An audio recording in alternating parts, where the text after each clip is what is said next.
राधे राधे। आप सभी का स्वागत है आपके अपने लड्डू गोपाल जी चैनल में। आज मैं आपको सुनाने जा रही हूँ एक कहानी लड्डू गोपाल की सच्ची सेवा की। एक समय की बात है, एक गांव में दो वर्ष स्त्रियाँ रहती थी। दोनों का इस जगत में कोई नहीं था। वे दोनों ही एक दूसरे का सहारा बनकर बड़ी ही प्रेम भाव से रहती थी। हालांकि धर्म से दोनों अलग अलग थी, लेकिन विचार से एक ही थी। उनमें एक महिला हिंदू धर्म की थी, दूसरी जैन धर्म की थी। दोनों अपने अपने धर्म के हिसाब से प्रभु की आराधना किया करती थी। उनमें हिंदू धर्म की महिला थी, उसने अपने घर के मंदिर में श्री कृष्ण के बाल स्वरूप लड्डू गोपाल को बड़े ही प्रेम भाव से विराजमान किया हुआ था और उन्हें प्रतिदिन एक बालक की भांति प्रातःकाल नहला धुलाकर सुंदर वस्त्र आभूषण आदि बनाकर तैयार करती थी। वह उन्हें एक बालक के समान ही मानती थी, इसलिए कहीं भी बाहर जाती थी उनके लिए फल खिलौने आदि चीजें लेकर आती थी और प्रेम पूर्वक उनको भोग लगाती थी।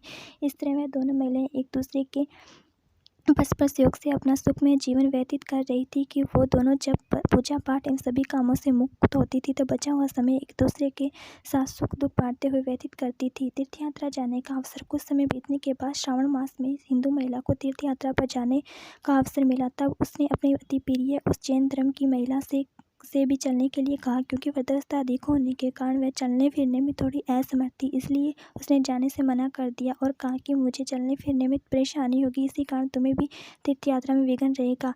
तब वो हिंदू महिला उदास मन से तीर्थ यात्रा पर अकेले ही जाने के लिए तैयार हो गई और जाते वक्त उसने उस जैन महिला से कहा कि सखी, मैं 1 माह के लिए तीर्थ यात्रा पर जा रही हूँ। मेरे आराध्य श्री कृष्ण बाल स्वरूप लड्डू गोपाल का ध्यान रखना, उन्हें बिल्कुल एक बालक की तरह स्नेह देना, प्रतिदिन स्नान आदि कराकर सुंदर वस्त्र आभूषण पहनाकर भोग लगाना। उस जैन महिला ने सब बातें सुनी और बोली कि हाँ सखी, तुम चिंता मुक्त होकर तीर्थ यात्रा को जाओ, मैं तुम्हारे लड्डू गोपाल का भली भांति ध्यान रखूंगी। इतनी सब बातें बताकर वह महिला तीर्थ यात्रा को निकल गई और जैन महिला ने सारा कार्यभार अपने निवास में ले लिया और बड़े ही उत्साह और उमंग के साथ सुबह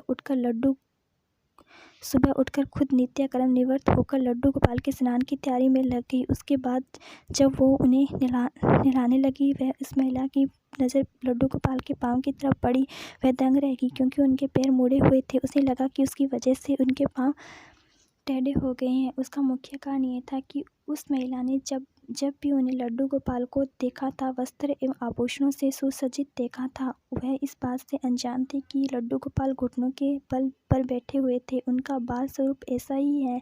वह बहुत परेशान हो गई और सोचने लगी कि मैं अपनी सखी से क्या कहूँगी। उसके इतने विश्वास के साथ मुझे यह जिम्मेदारी दी थी और मैंने लड्डू गोपाल की देखभाल सही से नहीं की। यह सब सोचकर वह चिंतन में बैठ गई थी कि उसे याद आया कि उसकी सखी ने कहा था कि लड्डू गोपाल सिर्फ एक प्रतिमा नहीं बल्कि जीवित होते हैं। सब बस फिर क्या था, उसने निश्चय किया कि दिन प्रतिदिन उनके पैरों की मालिश करेगी और वह दिन में कई बार ऐसे ही करने लगी। और जैसा कि श्री कृष्ण का स्वभाव है, वो है कि कृपालु दयावान उस वर्ग महिला की इस नादान भक्ति से वशीभूत होकर उन्होंने उस पर अपनी अपार कृपया लुटा दी। और एक दिन वह महिला रोज की भांति प्रातःकाल उठकर लड्डू गोपाल के नहलाने का प्रबंध कर रही थी कि उसकी नज़र उनके पैरों पर पड़ी। उसे देखा कि लड्डू गोपाल के पैर ठीक हो गए हैं और यह सब देखकर वह वृद्ध महिला खुशी से फूली न समाई और यह सारा वृतांत सुनाने के लिए अपनी सखी का बेसब्री से इंतजार करने लगी। तीर्थ यात्रा की वापसी।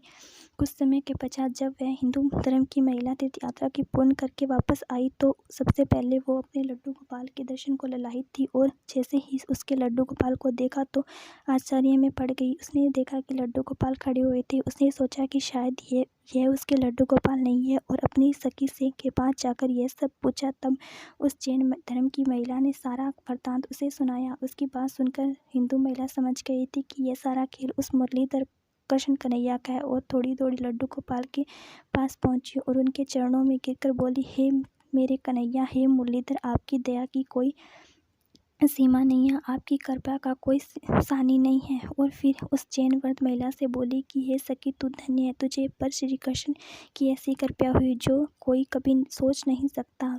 तुझे नहीं पता कि हमारे लड्डू गोपाल के पाँव तो ऐसे ही थे, क्योंकि उनका यह बाल स्वरूप बैठी हुई मुद्रा में है, लेकिन तेरी भक्ति ने उनके इस स्वरूप को बदल दिया, उनके पैर सीधे कर दिए।